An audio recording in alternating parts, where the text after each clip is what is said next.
I'm going to use a big scary word here, but I want to talk balance. And not the usual balance of, oh, rapiers OP, or shield and spear users, oh, yolololo. No, not that, not really. There's only a few things in the game, to be honest, that I think are a bit strangely balanced. The first one that I want to talk about is kicking, and the second one that I want to talk about is maps. Now let's talk about kicking. In the videos that I've done so far, I think I may have tried to kick someone maybe once, maximum, because most of the time you ain't going to connect it because the kick is so small. People can genuinely just move back before it is anywhere near connecting. And the kick range being that small is probably why people are really disliking all the shield users, because you try and kick a shield user, they can move back and just stab you in the face before you get anywhere near to kicking them. And to be completely honest, I've found that feinting and then stabbing them is more effective than trying to kick them at all. And the same goes for being kicked. The times that people have tried to kick me and I can just move away freely because it's so slow and so small range it doesn't matter, I can just kill them for it. But at the same time, I don't want it to be OP, I don't want it to be that we're all going around kung fu fighting, just kicking each other. It'd be just nice to have the option.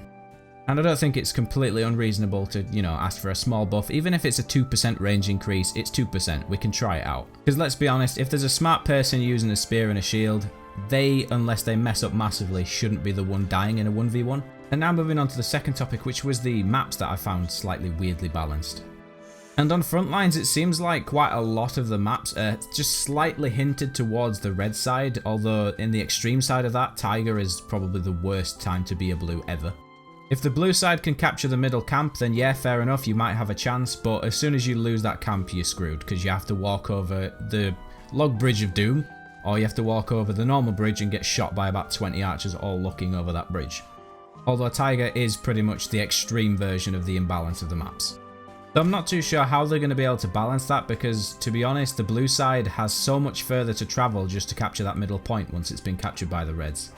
To the point where I've been spawning as the blue side and had red people attacking me in my spawn because they can get there faster than I can get to their camp.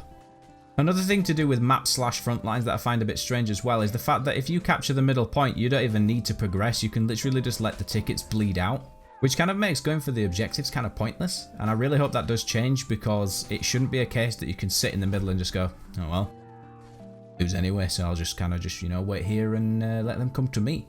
In this situation, I'm kind of just hoping that they'll tone down the ticket bleed even just a little bit. It'll just make people more inclined to play the objectives rather than just waiting for the numbers to hit 0. Those are really the only things that stand out to me in terms of balance that are an issue at the moment. The rest are very small and probably will get fixed in the future anyway. Now that the devs have a much bigger player base, I'm sure they're noticing things that they hadn't noticed before as well. Although to be fair to them, they're a very small team, but they've been very quick with the updates and, keeping the player base in mind of what they're working on at the minute, so I'm sure they'll let us know. But it is still pretty early doors for this game anyway, I'm sure we'll have a lot more patches by the end of the year. But that is pretty much it for this video. If you want to subscribe, like and comment with any feedback or suggestions, I would appreciate it. And if you do see me in game, do let me know, it's quite fun to find people by chance in servers. But if not, I'll see you for the next video.